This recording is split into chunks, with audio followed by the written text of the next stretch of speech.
आसन्तु मोर प्रिय प्रभुंकर लोक मैंने आज आमने आदि पुस्तकर 28 पर्वटी को आमने ध्यान करवा। एठारे 22 गोटी पद थिबार आमने देखो आउ एही 22 गोटी पद को 4टी मुख्य भागरे विभक्त करा जाए। प्रथम भागटी हेउछि 1 पद ठारू जे 5 पद पर्यंत। एठारे इसाक जाकोबंको विवाह करने निमंते तांकर जाकोबंको निज मामूंको घर को जाई सेठारे तार निजर मामूर झील को विवाह करने निमंते आज्ञा देवार माने देखुछु।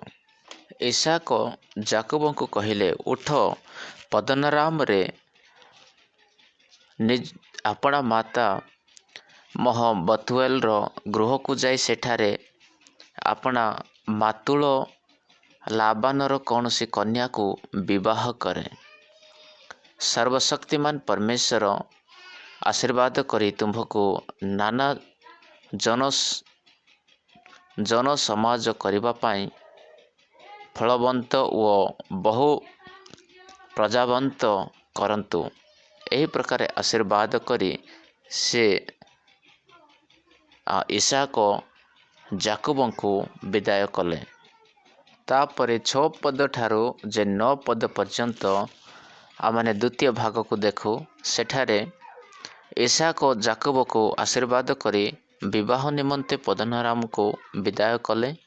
पुणी आशीर्वाद करने समय रे ताहाको आज्ञा दे कहिले तुम्भे किणान देशर कौनसी कन्या विवाह कर नाही। आउ जाकोब अपना पिता मातांकर आज्ञा मानी पदनाराम को प्रस्थान करिअछि। एहा देखि एसौ अपना पिता इसाकंकर किणान देशीय कन्या मानक प्रति असंतोष थिबार जानी आपनार भार्यगण थिले हैं इस्माइल निकट को जाई अब्राहमकर पौत्री इस्माइल रो पुत्री नबायतर भगिनी महलत नामनी कन्या को विवाह कला। किणान्य देशर स्त्री मानक प्रति इसाकंकर असंतोष थिबार देखि एसौ से इस्माइल को पुत्री सहित विवाह कले। ताहा आमने 6 पद ठारू जे 9 पद पर्यंत ताहार विवरण आमने देखो। पुणी 10 पद ठारू जे 17 पद पर्यंत जेतेबेले आमने देखो यह तृतीय भाग अटे।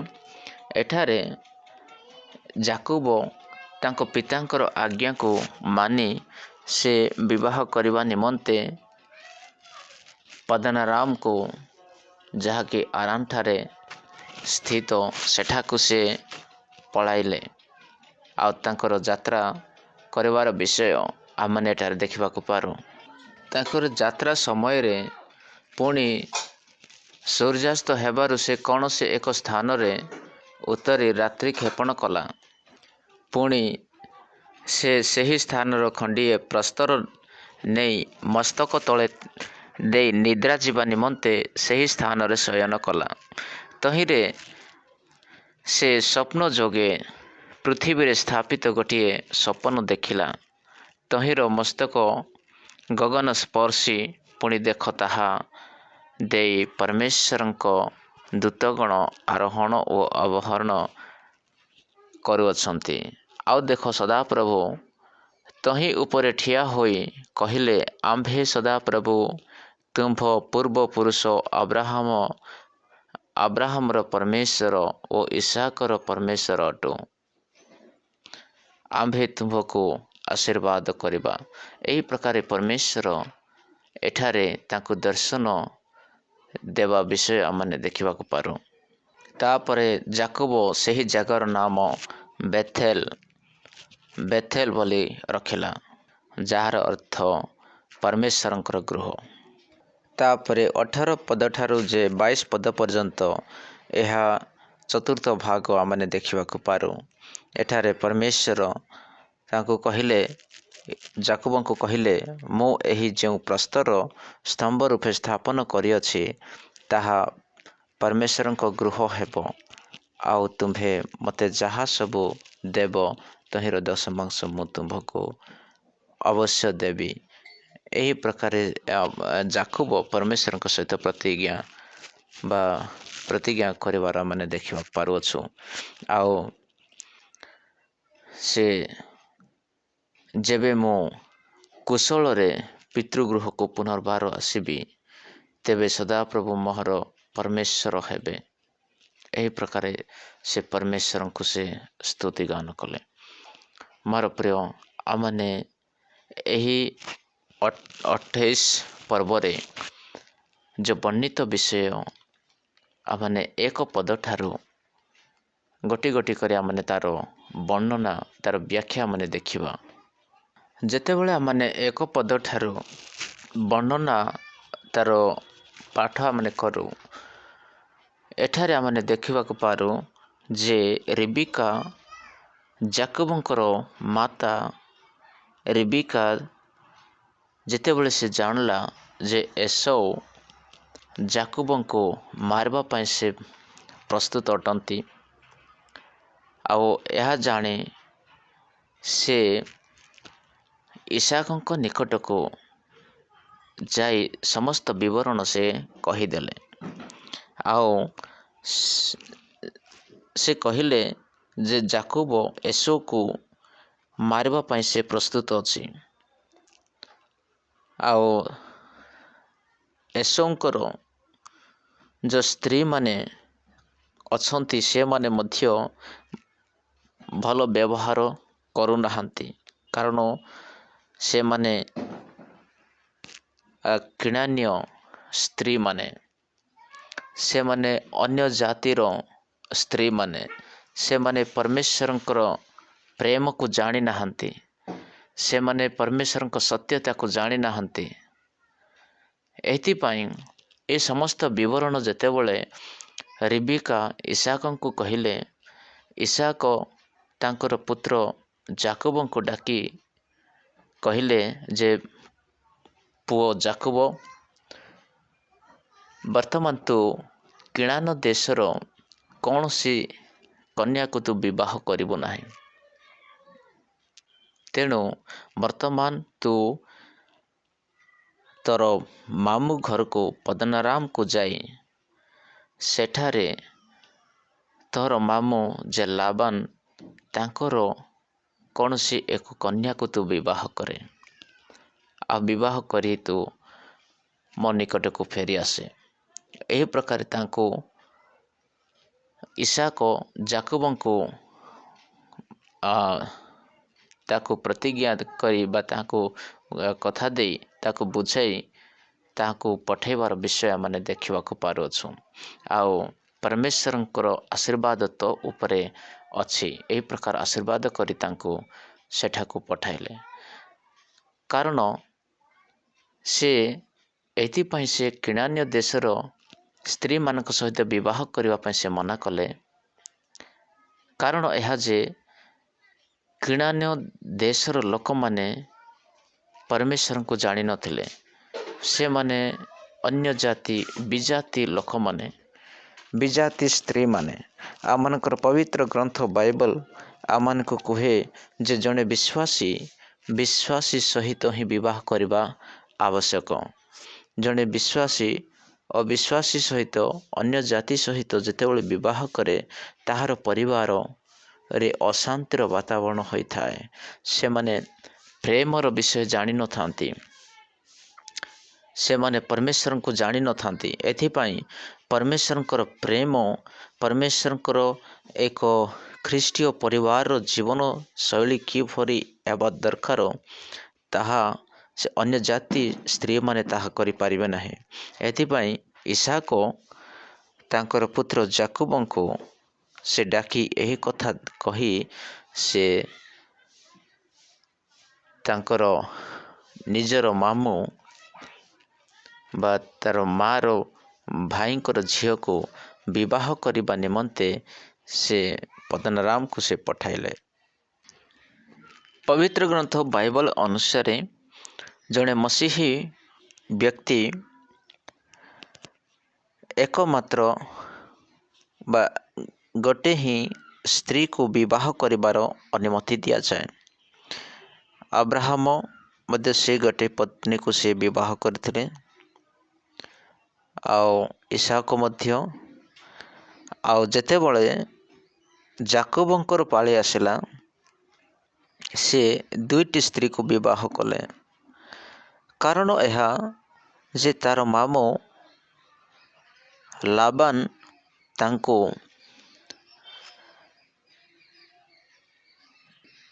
ଯାକୋବଙ୍କ ସହିତ ଚିଟିଂ କଲେ। କାରଣ ପ୍ରଥମେ ସେ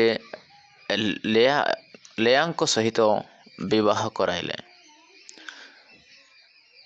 ପ୍ରକୃତରେ ଯାକୋବ ରାହେଲଙ୍କୁ ସେ ପ୍ରେମ କରୁଥିଲେ, ଆଉ ରାହେଲଙ୍କୁ ବିବାହ କରିବା ନିମନ୍ତେ ସେ ପୁନର୍ବାର ତାହାଙ୍କ ଘରେ ସେ ରହିବାକୁ ପଡ଼ିଲା। ଏହିପରି ସେ ପ୍ରଥମେ ଲେଆଙ୍କୁ ତାପରେ ରାହେଲକୁ ଦୁଇଟି କନ୍ୟାକୁ ସେ ବିବାହ କଲେ। କିନ୍ତୁ ଏକ ମସିହୀ ବିଶ୍ୱାସୀ ସେ ଗୋଟିଏ ସ୍ତ୍ରୀକୁ ବିବାହ କରିବା ଆବଶ୍ୟକ। ଏଠାରେ ଆମମାନେ ଇସାକଙ୍କୁ ଆଶୀର୍ବାଦ ବା ଭବିଷ୍ୟବାଣୀ କରି ଯାକୋବଙ୍କ ପ୍ରତି କଥା କହିବା ବିଷୟ ଆମେ ଦେଖିବାକୁ ପାରୁଅଛୁ। ସେ କହିଲେ, ତୁ ଯା ପୃଥିବୀରେ ବହୁବଂଶ ହେଇଯା, ଆଉ ତୋ ସହିତ ପରମେଶ୍ୱର ଅଛନ୍ତି। ଯେଉଁ ପରମେଶ୍ୱର ଆବ୍ରାହମଙ୍କ ସହିତ ଥିଲେ, ସେ ପରମେଶ୍ୱର ମୋ ସହିତ ଅଛନ୍ତି, ଆଉ ସେହି ପରମେଶ୍ୱର ତୋ ସହିତ ରହିବେ। ଆଉ ଯେଉଁ ପରମେଶ୍ୱର କି ଆବ୍ରାହମଙ୍କ ସହିତ ଯେଉଁ ପ୍ରତିଜ୍ଞା କରିଅଛନ୍ତି, ମୁଁ ତୋହର ବଂଶକୁ ଏକ ବହୁତ ବଡ଼ ମହାନ କରିବି, ତୋହର ବଂଶ ଏକ ସମୁଦ୍ରର ବାଲୁ ସଦୃଶ୍ୟ ହେବ, ଆକାଶର ତାରାଗଣ ସଦୃଶ୍ୟ ହେବ। ଏହି ପ୍ରକାର ପରମେଶ୍ୱର ତାହାଙ୍କୁ ପ୍ରତିଜ୍ଞା କରିଅଛନ୍ତି, ଆଉ ସେହି ପ୍ରତିଜ୍ଞା ମୋ ସହିତ ବି ପରମେଶ୍ୱର କରିଅଛନ୍ତି। ଆଉ ସେ ପ୍ରତିଜ୍ଞାଟି ବର୍ତ୍ତମାନ ତୋ ଜୀବନରେ ତାହା ହିଁ ଘଟିବ। ତୋହର ବଂଶକୁ ପରମେଶ୍ୱର ଫଳବନ୍ତ କରନ୍ତୁ। ଏହା ଆଶୀର୍ବାଦ ବା ଭବିଷ୍ୟବାଣୀ ଯାକୋବଙ୍କ ପ୍ରତି ଇସାକଙ୍କର ଥିଲା। ଆଉ ଏହି ପ୍ରକାର ଆଶୀର୍ବାଦ କରି ବା ଭବିଷ୍ୟବାଣୀ ଶବ୍ଦ କହି ଇସାକ ଯାକୋବଙ୍କୁ ଏଠାରେ ବିଦାୟ କରିବା ବିଷୟ ଆମେ ଦେଖୁ। ମୋର ପ୍ରିୟ ପ୍ରଭୁଙ୍କର ଲୋକମାନେ, ପରମେଶ୍ୱର ସିଏ ଆମମାନଙ୍କ ଜୀବନରେ ସେ ଚାହାନ୍ତି ଯେ ମୋହର ଲୋକ ସେମାନେ କିଭଳି ଆତ୍ମିକ ଜୀବନରେ ଉନ୍ନତ ହେବେ, ଆଉ ସେମାନେ ପାପରେ ପତିତ ନ ହୋଇ ପରମେଶ୍ୱରଙ୍କର ଆଜ୍ଞା ଅନୁସାରେ ସେମାନେ ଚାଲିବେ, ପରମେଶ୍ୱରଙ୍କ ପ୍ରତିଜ୍ଞାକୁ ସଫଳ କରିବେ। ଏହା ପରମେଶ୍ୱରଙ୍କର ଇଚ୍ଛା ଅଟେ। ଏହି ପ୍ରକାରେ 5 ପଦରେ ଆମେ ଯେତେବେଳେ ଦେଖୁ, ଇସାକ ଯାକୋବଙ୍କୁ ବିଦାୟ କରନ୍ତେ ସେ ପଦ୍ଦନରାମରେ ଆରାମ୍ୟ ବତୁଏଲର ପୁତ୍ର ଲାବାନର ଅର୍ଥାତ୍ ଯାକୋବ ଓ ଏସୌର ମାତା ରିବିକାର ଭାଇ ନିକଟକୁ ଯାତ୍ରା କଲା। ଏହା ପ୍ରଥମ ଭାଗରେ ଆମେ ଦେଖିବାକୁ ପାରୁ। ପୁଣି ଦ୍ୱିତୀୟ ଭାଗରେ ଆମେ 6 ଠାରୁ 8 ପଦ ପର୍ଯ୍ୟନ୍ତ ଯେତେବେଳେ ଆମେ ମନନ କରୁ ବା ଧ୍ୟାନ କରୁ, ଇସାକ ଯାକୋବଙ୍କୁ ଆଶୀର୍ବାଦ କରି ସେ ବିଦାୟ କଲେ। ଆଉ ଯେତେବେଳେ ସେ ବିଦାୟ କଲେ, ସେ ବିଦାୟ କରିବା ପୂର୍ବରୁ ଯାକୋବଙ୍କୁ ସେ କହିଲେ ଯେ ତୁ କୌଣସି କିଣାନୀ ଦେଶର କୌଣସି କନ୍ୟାକୁ ତୁ ବିବାହ କରିବୁ ନାହିଁ। ଆଉ ଯାକୋବ ମାତା ପିତାଙ୍କର ଆଜ୍ଞାକୁ ମାନି ସେ ପଦ୍ଦନରାମକୁ ସେ ଯାତ୍ରା କଲେ। ଏହା ଦେଖି ଏସୌ ମଧ୍ୟ ସେ ଭାବିଲା ଯେ मोर पिता माता को किणानी देशर स्त्री मान प्रति से खराप लगुअछि। एथिपाई से इस्माइल को निकट को से गले आ सेठारे इस्माइल पुत्री को से विवाह पुनर्बार से करबार आमने देखू। ताहा 9 पदरे आमने देखा पारुअछु जे आपणार भार्यगण थिले हैं इस्माइल निकट को जाई अब्राहम करो पौत्री इस्माइल रो पुत्री नबयतर भगिनी महलत नामनी कन्या को विवाह कले। एसो से एठारे 4टी कथा को से शिखिबा को पारिले। जाकोब को आशीर्वाद करी विवाह करबा पई ताको विदाय कले। तापरे माता पितांकर आज्ञा को मानी जाकोब से पद्दनराम को यात्रा कले।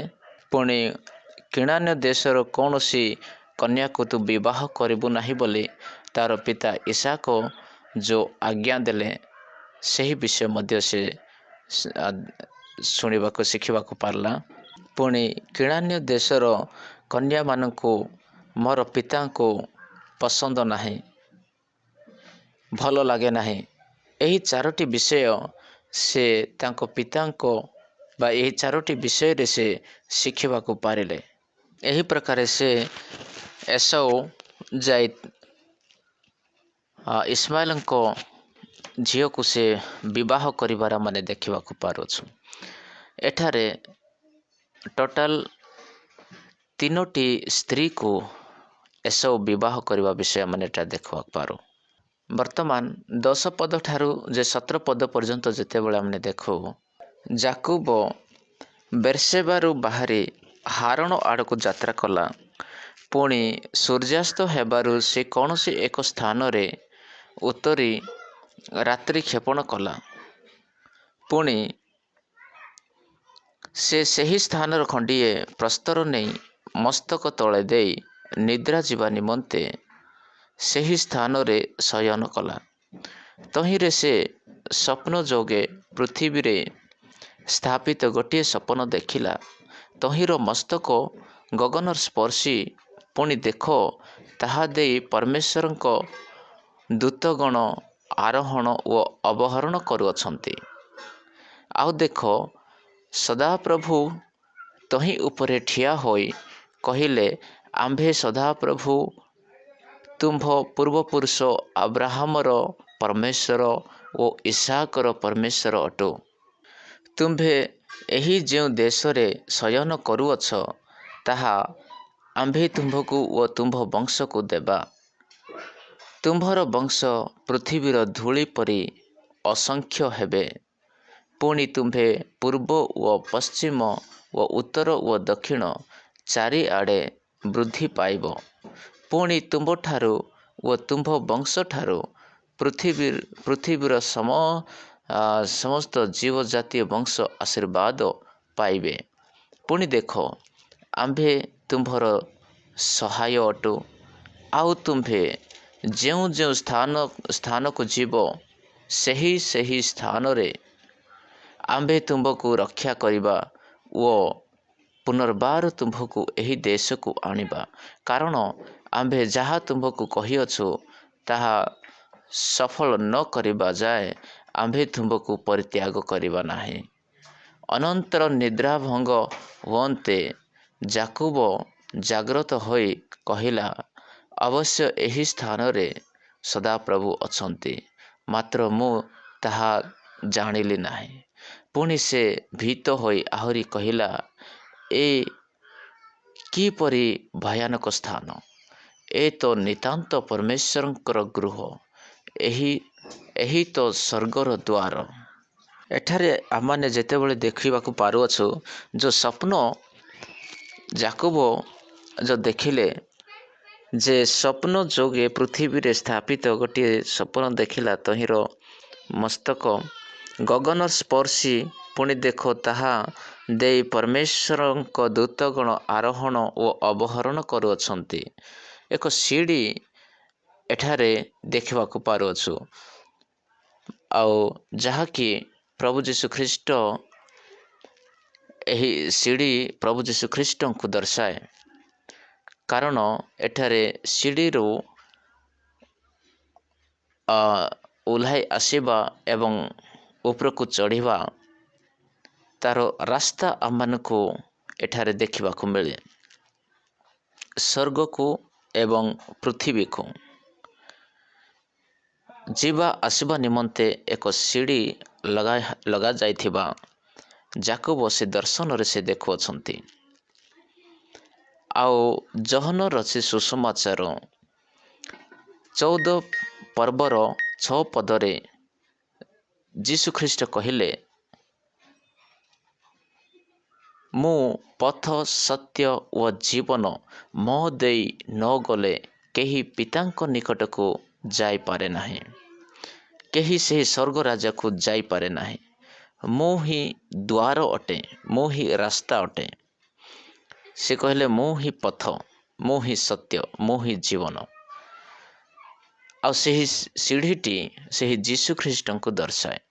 ମୋର ପ୍ରିୟ ପ୍ରଭୁଙ୍କର ଲୋକମାନେ, ସେ ଯେ ପରମେଶ୍ୱରଙ୍କର ପଥକୁ ସେ ଦେଖୁଅଛନ୍ତି, ସ୍ୱର୍ଗକୁ ଏବଂ ପୃଥିବୀକୁ କନେକ୍ଟ ଯେଉଁଟା କରିଅଛି, ମନୁଷ୍ୟ ଏବଂ ପରମେଶ୍ୱରଙ୍କୁ ମଧ୍ୟରେ ଯେଉଁ କନେକ୍ସନ୍ ଯେଉଁ ରାସ୍ତା ରହିଅଛି, ତାହା ସେ ଏଠାରେ ଦେଖିବାକୁ ପାରୁଅଛି। ବର୍ତ୍ତମାନ ନୂତନ ନିୟମରେ ତାହା ଆମେ ଜାଣିବାକୁ ପାରୁଅଛୁ ଯେ ସେହି ରାସ୍ତା ହେଉଛନ୍ତି ଯୀଶୁଖ୍ରୀଷ୍ଟ ନିଜେ। ଆଉ ସେ ସ୍ୱପ୍ନରେ ପରମେଶ୍ୱର କହିଲେ, ଆଉ ଦେଖ ସଦାପ୍ରଭୁ ତହିଁ ଉପରେ ଠିଆ ହୋଇ କହିଲେ, ଆମ୍ଭେ ସଦାପ୍ରଭୁ ତୁମ୍ଭ ପୂର୍ବପୁରୁଷ ଆବ୍ରାହମର ପରମେଶ୍ୱର ଓ ଇସାକର ପରମେଶ୍ୱର ଅଟୁ। ତୁମ୍ଭେ ଯେଉଁ ଦେଶରେ ଶୟନ କରୁଅଛ, ତାହା ଆମ୍ଭେ ତୁମ୍ଭକୁ ତୁମ୍ଭ ବଂଶକୁ ଦେବା। ଆଉ ପରମେଶ୍ୱର କହିଲେ ଯେ ତୁମ୍ଭର ବଂଶ ପୃଥିବୀର ଧୂଳି ପରି ଅସଂଖ୍ୟ ହେବେ। ପୁଣି ତୁମ୍ଭେ ପୂର୍ବ ଓ ପଶ୍ଚିମ ଓ ଉତ୍ତର ଓ ଦକ୍ଷିଣ ଚାରିଆଡ଼େ ବୃଦ୍ଧି ପାଇବ। ପୁଣି ତୁମ୍ଭଠାରୁ ଓ ତୁମ୍ଭ ବଂଶଠାରୁ ପୃଥିବୀର ଯାବତୀୟ ବଂଶ ଆଶୀର୍ବାଦ ପାଇବେ। ପୁଣି ପରମେଶ୍ୱର କହିଲେ, ଆମ୍ଭେ ତୁମ୍ଭର ସହାୟ ଅଟୁ। ଆଉ ତୁମ୍ଭେ ଯେଉଁ ଯେଉଁ ସ୍ଥାନକୁ ଯିବ, ସେହି ସ୍ଥାନରେ ଆମ୍ଭେ ତୁମ୍ଭକୁ ରକ୍ଷା କରିବା ଓ ପୁନର୍ବାର ତୁମ୍ଭକୁ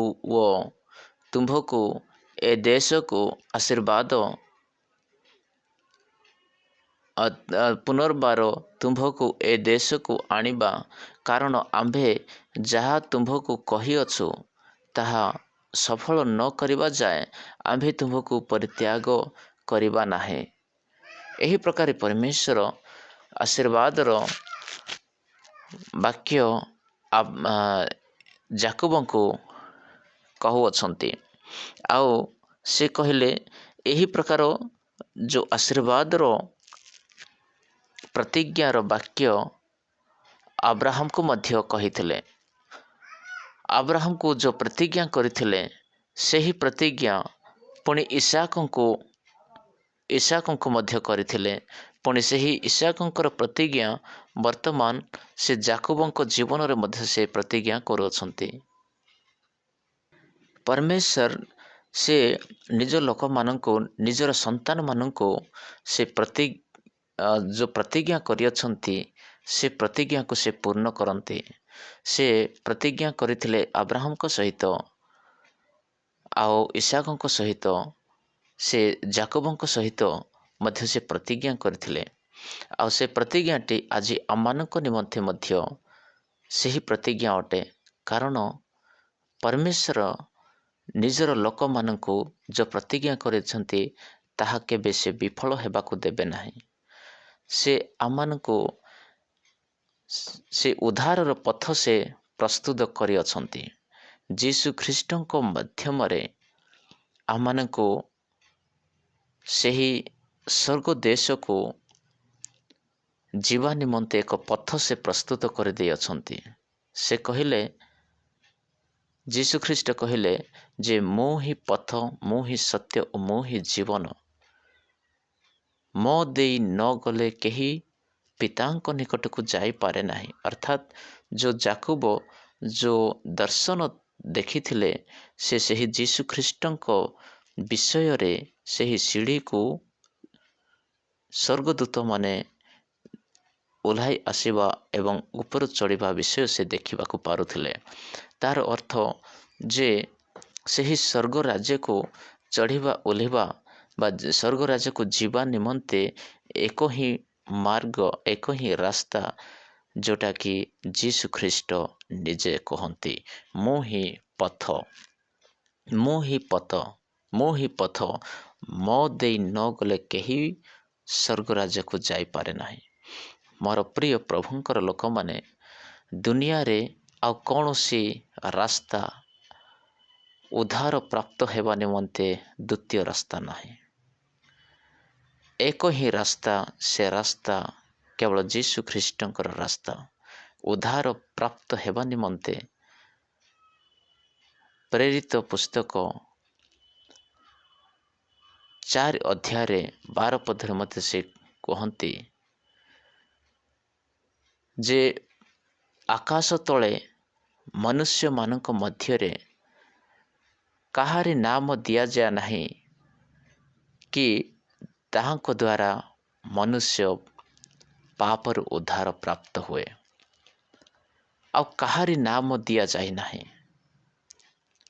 କେବଳ ଗୋଟେ ହିଁ ନାମ, ସେ ନାମ ହେଉଛି ଯୀଶୁଖ୍ରୀଷ୍ଟ।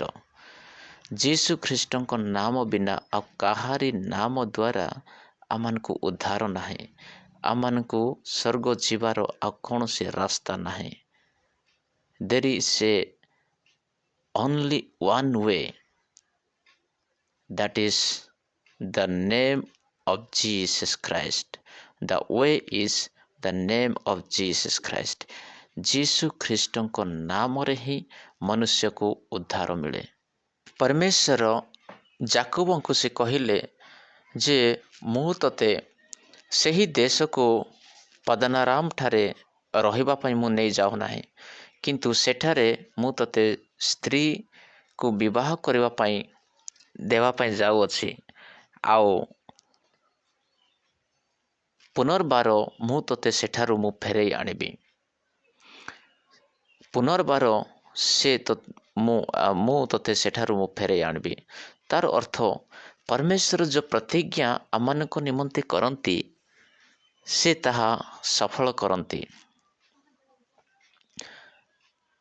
ଆଜି ସେ ଆମମାନଙ୍କ ନିମନ୍ତେ ଉଦ୍ଧାରର ପଥ ପ୍ରଭୁ ଯୀଶୁଖ୍ରୀଷ୍ଟଙ୍କ ଦ୍ୱାରା ପ୍ରସ୍ତୁତ କରିଅଛନ୍ତି। ଆଉ ସେ କହିଲେ, ମୁଁ ତୁମମାନଙ୍କ ନିମନ୍ତେ ପଥ ମୁଁ ପ୍ରସ୍ତୁତ କରୁଅଛି ବା ଗୃହ ପ୍ରସ୍ତୁତ, ସ୍ୱର୍ଗରେ ମୁଁ ତୁମମାନଙ୍କ ନିମନ୍ତେ ଗୃହ ପ୍ରସ୍ତୁତ କରୁଅଛି। ଆଉ ପୁନର୍ବାର ମୁଁ ତୁମମାନଙ୍କୁ ନେବା ନିମନ୍ତେ ଆସିବି। ପରମେଶ୍ୱର ଆମମାନଙ୍କ ଜୀବନରେ ସେ ପ୍ରତିଜ୍ଞା କରିଅଛନ୍ତି। ପୁନର୍ବାର ସେହି ଜାଗାକୁ ସେ ନେଇଯିବାକୁ ସେ ଚାହାନ୍ତି। ନିଜର ଜାଗାକୁ ସେ ନେଇଯିବାକୁ ଚାହାନ୍ତି। ନିଜର ଜାଗା ଯେଉଁଟାକି ସ୍ୱର୍ଗର ଜାଗା, ସେହି ଜାଗାକୁ ସେ ନେବାକୁ ଚାହାନ୍ତି। ପରମେଶ୍ୱର ଯାକୋବଙ୍କୁ କହିଲେ, ମୁଁ ତୋତେ ଲାବାନଙ୍କ ଘରକୁ ନେଇଯାଉଅଛି, ଯିଏକି ତୋର ମାମୁଁ। ଆଉ ସେଠାରେ ତୋତେ ମୁଁ ରହିବାକୁ ନେଇଯାଉନାହିଁ, କିନ୍ତୁ ତୋତେ କିଛି ବିଷୟ ମୁଁ ଶିକ୍ଷା ଦେବା ପାଇଁ ସେଠାକୁ ନେଇଯାଉଅଛି। ଆଉ ଯାକୋବ ଲାବାନଙ୍କ ଘରକୁ ଯାଇ ସେ 40 ବର୍ଷ ପର୍ଯ୍ୟନ୍ତ ସେଠାରେ ଜୀବନ ବ୍ୟତୀତ କଲେ। ଆଉ ସେ 40 ବର୍ଷ ମଧ୍ୟରେ ପରମେଶ୍ୱର ତାଙ୍କୁ ଅନେକ ବିଷୟ ଶିକ୍ଷା ଦେଲେ। ଏହି ପ୍ରକାର ପରମେଶ୍ୱର ଯାକୋବଙ୍କୁ ସେ କହିଲେ, ମୁଁ ତୋତେ କେବେ ମୁଁ ପରିତ୍ୟାଗ କରିବି ନାହିଁ।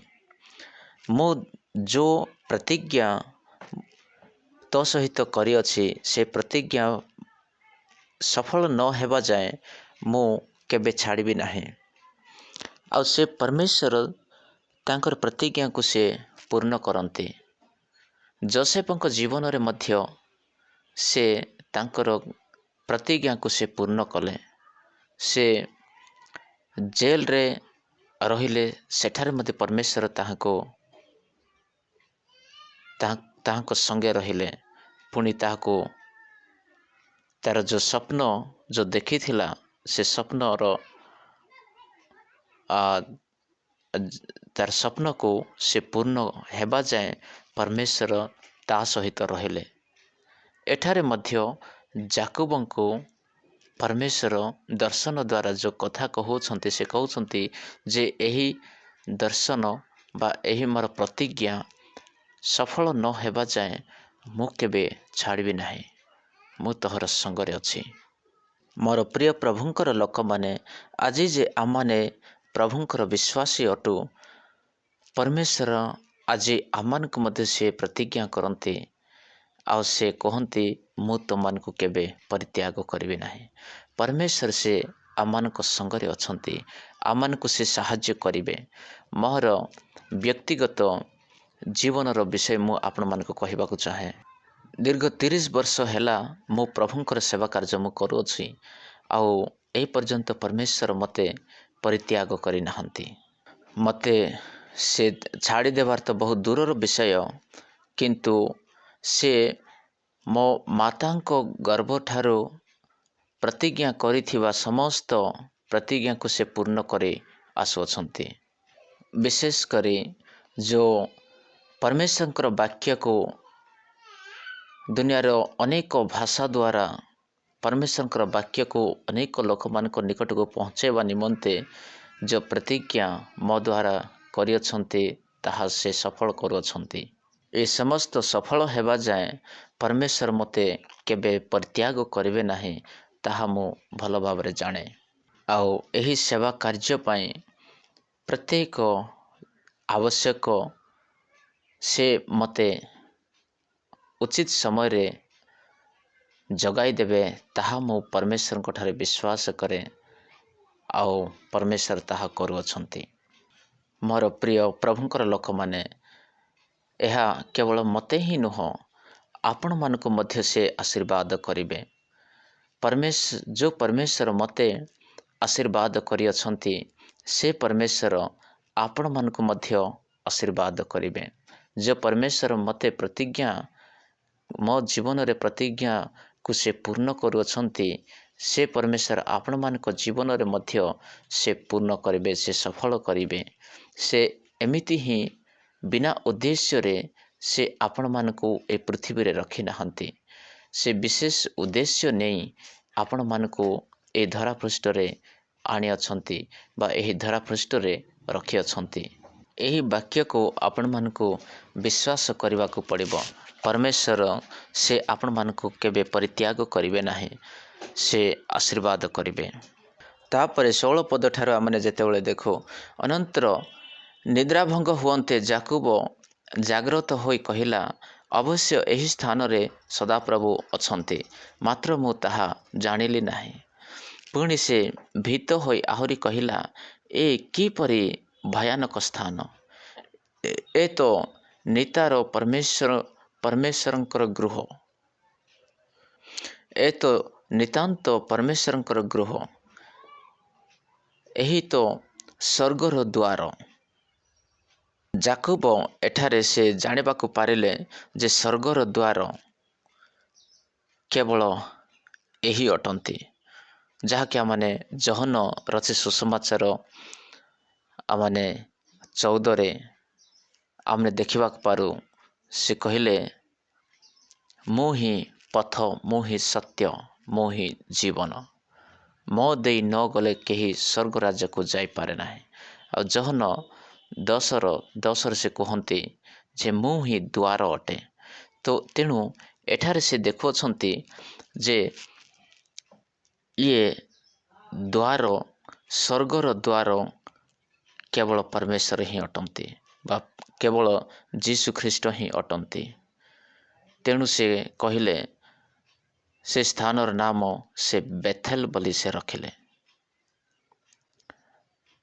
ଅନନ୍ତର ଯାକୋବ ପ୍ରଭାତରେ ଉଠି ଯେଉଁ ପ୍ରସ୍ତର ମସ୍ତକ ତଳେ ଦେଇଥିଲେ ତାହା ନେଇ ସ୍ତମ୍ଭ ରୂପେ ସ୍ଥାପନ କରି ତହିଁ ଉପରେ ତୈଳ ଢାଳିଲା। ସେ ସେହି ଜାଗାକୁ ସେହି ଦର୍ଶନ ଦେଖିଲା ପରେ ସେ ଜାଗାକୁ ସେ କହିଲେ ଏହା ବହୁତ ଭୟାନକ ଜାଗା ଅଟେ। କାହିଁକି ଏ ପ୍ରକାର କହିଲା? କାରଣ ଜିହୁଦୀ ଲୋକମାନେ ସେମାନେ ପରମେଶ୍ୱରଙ୍କୁ ବହୁତ ଭୟ କରନ୍ତି। ବହୁତ ଭୟ କରିବା କାରଣରୁ ସେ ସେଠାରେ କହୁଛନ୍ତି ଏହା ଭୟାନକ ଜାଗା ଅଟେ। ଆଉ ଯେତେବେଳେ ଆମେ ଯାକୋବଙ୍କ ଜୀବନକୁ ଦେଖୁ ତ ଆମମାନଙ୍କୁ ଜଣାପଡ଼େ ଯେ ଯାକୋବ ପରମେଶ୍ୱରଙ୍କୁ ଭୟ କରିବା ବ୍ୟକ୍ତି ଥିଲେ। ତାପରେ ମୋଶାଙ୍କ ଜୀବନରେ ବିଷୟରେ ମଧ୍ୟ ଲେଖାଯାଏ ଯେ ଯେତେବେଳେ ସେ ପରମେଶ୍ୱର ତାଙ୍କୁ ସେ ବୁଦା ଦେଇ ଜ୍ୱଳନ୍ତ ବୁଦା ଦେଇ ଯେତେବେଳେ ସେ ଦର୍ଶନ ଦେଲେ ତାହା ଦେଖି ମୋଶା ମଧ୍ୟ ଭୟ କରିଥିଲେ। ଏହି ପ୍ରକାରେ ଆମମାନେ ପରମେଶ୍ୱରଙ୍କୁ ଯୀଶୁ ଖ୍ରୀଷ୍ଟଙ୍କ ଦ୍ୱାରା ହିଁ ଆମମାନେ ଦେଖିପାରିବା। ଯୀଶୁ ଖ୍ରୀଷ୍ଟଙ୍କ ମାଧ୍ୟମରେ ହିଁ ପରମେଶ୍ୱରଙ୍କୁ ଆମମାନେ ଦେଖିପାରିବା। କାରଣ ପରମେଶ୍ୱରଙ୍କୁ ଆମମାନେ ଡାଇରେକ୍ଟ ଆମମାନେ ଦେଖିପାରିବା ନାହିଁ। ଯୀଶୁ ଖ୍ରୀଷ୍ଟ ସେ ମନୁଷ୍ୟ ରୂପରେ ଏହି ଧରାପୃଷ୍ଠକୁ ଆସିଥିଲେ। ତେଣୁ ଆମମାନେ ଯୀଶୁ ଖ୍ରୀଷ୍ଟଙ୍କ ଦ୍ୱାରା ହିଁ ଆମମାନେ ପରମେଶ୍ୱରଙ୍କୁ ଦେଖିପାରିବା। ତେଣୁ ଏଠାରେ ଯାକୋବ ମଧ୍ୟ ସେ ଦର୍ଶନ ଯେତେବେଳେ ସେ ଦେଖିଲେ ସେ ଏକ ଯୀଶୁ ଖ୍ରୀଷ୍ଟଙ୍କୁ ହିଁ ସେ ଦେଖୁଅଛନ୍ତି। यानी ଯୀଶୁ ଖ୍ରୀଷ୍ଟଙ୍କ ଦ୍ୱାରା ସେ ପରମେଶ୍ୱରଙ୍କୁ ଦେଖୁଅଛନ୍ତି। ତେଣୁ ଯାକୋବ କହୁଅଛନ୍ତି ଇଏ ତ ସ୍ୱର୍ଗର ଦ୍ୱାର ଅଟେ ବୋଲି। ସ୍ୱର୍ଗର ଦ୍ୱାର ଯୀଶୁ ଖ୍ରୀଷ୍ଟ ସେ ନିଜେ କହୁଛନ୍ତି ଯୋହନ 10:10 କି ଦ୍ୱାର ମୁଁ ହିଁ ଅଟେ। ତ ସ୍ୱର୍ଗର ଦ୍ୱାର କେବଳ ଯୀଶୁ ଖ୍ରୀଷ୍ଟ ହିଁ ଅଟନ୍ତି। ସେ ଦ୍ୱାରକୁ ଦେଖିଲେ, ସେ ସିଢ଼ିକୁ ଦେଖିଲେ, ତାର ମାନେ ସେ ଯୀଶୁ ଖ୍ରୀଷ୍ଟଙ୍କୁ ଦେଖିଲେ। ଆମମାନେ ମଧ୍ୟ ଯେତେବେଳେ ଆମମାନେ ଦର୍ଶନ ଅନେକ ଲୋକ ଦେଖନ୍ତି ସେମାନେ ଯୀଶୁ ଖ୍ରୀଷ୍ଟଙ୍କୁ ସେମାନେ ଦେଖନ୍ତି। ତ ଯୀଶୁ ଖ୍ରୀଷ୍ଟଙ୍କ ଦେଇ ଆମମାନେ ପରମେଶ୍ୱରଙ୍କୁ ଦେଖିଥାଉ। କାରଣ ଯୀଶୁ ଖ୍ରୀଷ୍ଟଙ୍କ ଠାରେ ହିଁ ପିତା ପରମେଶ୍ୱର ନିବାସ କରନ୍ତି। ବିନା ଯୀଶୁ ଖ୍ରୀଷ୍ଟଙ୍କ ଦ୍ୱାରା କେହି ସ୍ୱର୍ଗ ରାଜ୍ୟକୁ ପ୍ରବେଶ କରିପାରେ ନାହିଁ। ସ୍ୱର୍ଗକୁ ପ୍ରବେଶ କରିବାର ଦ୍ୱାର ମାତ୍ର କେବଳ ଯୀଶୁ ଖ୍ରୀଷ୍ଟ ହିଁ ଅଟନ୍ତି। ତାପରେ 18 ପଦରେ ଆମେ ଯେତେବେଳେ ଦେଖୁ ଯାକୋବ ପ୍ରଭାତରେ ଉଠି ସେହି ପ୍ରସ୍ତର ମସ୍ତକ ତଳେ ଦେଇଥିଲା ତାହା ନେଇ ସ୍ତମ୍ଭ ରୂପେ ସ୍ଥାପନ କରି ତହିଁ ଉପରେ ତୈଳ ଢାଳିଲେ। ଆଉ ସେହି ତୈଳ ଏକ ଅଭିଷେକକୁ ଦର୍ଶାଏ। ଆଉ ତାପରେ ସେ ପୁଣି ସେହି ସ୍ଥାନର ନାମ ବେଥେଲ ବା ପରମେଶ୍ୱରଙ୍କର ଗୃହ ବୋଲି ରଖିଲା। ଆଉ ପୂର୍ବେ ସେହି ନଗରର ନାମ ଲୁସ୍ ବୋଲି ଥିଲା। ପୁଣି 20 ପଦଠାରୁ ଯେତେବେଳେ ଆମେ ଦେଖୁ ଯାକୋବ ମାନତ କରି କହିଲା ଯେବେ ପରମେଶ୍ୱର ମୋହର ସହାୟ ହେବେ ଓ ମୋହର ଏହି ଯିବା ପଥରେ ମୋତେ ରକ୍ଷା କରିବେ, ପୁଣି ଆହାର ନିମନ୍ତେ ଅନ୍ନ ଓ ପରିଧାନ ନିମନ୍ତେ ବସ୍ତ୍ର ଦେବେ, ଆଉ ଯେବେ ମୁଁ କୁଶଳରେ ପିତୃଗୃହକୁ ପୁନର୍ବାର ଆସିବି ତେବେ ସଦାପ୍ରଭୁ ମୋହର ପରମେଶ୍ୱର ହେବେ। ଏହି ପ୍ରକାର ସେ ପରମେଶ୍ୱରଙ୍କୁ ସେ କହିବାର ଆମେ ଦେଖିବାକୁ ପାରୁଅଛୁ। ପୁଣି ସେ କହିଲେ ମୁଁ ଏହି ଯେଉଁ ପ୍ରସ୍ତର ସ୍ତମ୍ଭ ରୂପେ ସ୍ଥାପନ କରିଅଛି ତାହା ପରମେଶ୍ୱରଙ୍କ ଗୃହ ହେବ। ଆଉ ତୁମ୍ଭେ ମୋତେ ଯାହା ସବୁ ଦେବ ତହିଁର 10% ମୁଁ ତୁମ୍ଭଙ୍କୁ ଅବଶ୍ୟ ଦେବି। ଏଠାରେ ସେ ଯେଉଁ ପ୍ରତିଜ୍ଞା କରୁଅଛନ୍ତି ପରମେଶ୍ୱରଙ୍କ ନିକଟରେ ଯେଉଁ ମାନତ କରୁଅଛନ୍ତି ଏଠାରେ ଆମେ ଦେଖିବାକୁ ପାରୁ ତାର ବିଶ୍ୱାସର ଦୁର୍ବଳତା ବିଷୟ। କାରଣ ସେ ପରମେଶ୍ୱର ତାହାଙ୍କୁ କହିଅଛନ୍ତି ଯେ ମୁଁ ତୋହର ବଂଶକୁ ଅତ୍ୟନ୍ତ ମହାନ କରିବି, ମୁଁ ତୋତେ ପରିତ୍ୟାଗ କରିବି ନାହିଁ, ମୁଁ ତୋହର ସଙ୍ଗରେ ଅଛି। ଏହି ସମସ୍ତ ବାକ୍ୟକୁ ଶୁଣିଲା ପରେ ମଧ୍ୟ ସେ ବ୍ୟକ୍ତି ତା ମନରେ ଏହି ପ୍ରକାର ପ୍ରଶ୍ନ ସେ କରୁଅଛି ଯଦି ତୁମେ ମୋତେ ସାହାଯ୍ୟ କରିବ ତେବେ ମୁଁ ଏହି ପ୍ରକାର ମୁଁ କାର୍ଯ୍ୟ କରିବି, ମୁଁ ତୁମକୁ 10% ଦେବି, ମୁଁ ଏ ସମସ୍ତ କାର୍ଯ୍ୟ ମୁଁ କରିବି। ମୋର ପ୍ରିୟ ପରମେଶ୍ୱରଙ୍କର ବାକ୍ୟକୁ ଆମମାନଙ୍କର ବିଶ୍ୱାସକୁ ଆମମାନଙ୍କୁ ମଜବୁତ କରିବାକୁ ପଡ଼ିବ। ପରମେଶ୍ୱର ଯେଉଁ ଆଜ୍ଞା ଆମମାନଙ୍କୁ ଦେଇଅଛନ୍ତି, ଯେଉଁ ପ୍ରତିଜ୍ଞା କରିଅଛନ୍ତି ସେ ପ୍ରତିଜ୍ଞାକୁ କେବେ ବିଫଳ ହେବାକୁ ଦେବେ ନାହିଁ। ସେ ସଫଳ କରିବେ ହିଁ କରିବେ। ଯାକୋବ କହୁଅଛନ୍ତି ଯଦି ତୁମେ ମୋତେ ଫେରାଇ ଆଣିବ ତେବେ ମୁଁ ଏହା ପରମେଶ୍ୱରଙ୍କ ଗୃହ ମୁଁ ନିର୍ମାଣ କରିବି। परमेश्वर जो प्रतिज्ञा କରିଛନ୍ତି ତାहा ସେ ସନ୍ଦେହ କରିବାକୁ ଲାଗିଲା। ମୋର ପ୍ରିୟ, ସିଏ ଏକ ପରମେଶ୍ୱରଙ୍କର ଭକ୍ତ ହୋଇ ମଧ୍ୟ ସେ ସନ୍ଦେହ କରିବାକୁ ଲାଗିଲେ। ଆମମାନଙ୍କର ଆଜି ଆମମାନଙ୍କର କି ପ୍ରକାର ବିଶ୍ୱାସ? ସନ୍ଦେହଜନକ ବିଶ୍ୱାସ ନା ଯେଉଁ ପ୍ରତିଜ୍ଞା ପରମେଶ୍ୱର କରିଅଛନ୍ତି ତାହା ଆମମାନେ ଦୃଢ଼ତା ଭାବରେ ଆମମାନେ ବିଶ୍ୱାସ କରୁଅଛୁ। ଆମମାନଙ୍କର ବିଶ୍ୱାସ ସନ୍ଦେହଜନକ ନ ହେବା ଉଚିତ, କାରଣ ପରମେଶ୍ୱର ତାହାଙ୍କର ପ୍ରତିଜ୍ଞାକୁ ସେ ପୂର୍ଣ୍ଣ କରିବାରେ କେବେ ସେ ପଛକୁ ହଟିବେ ନାହିଁ। ବାକ୍ୟ ଦେଇ ପ୍ରଭୁ ଆଶୀର୍ବାଦ କରନ୍ତୁ। ଆମେନ୍।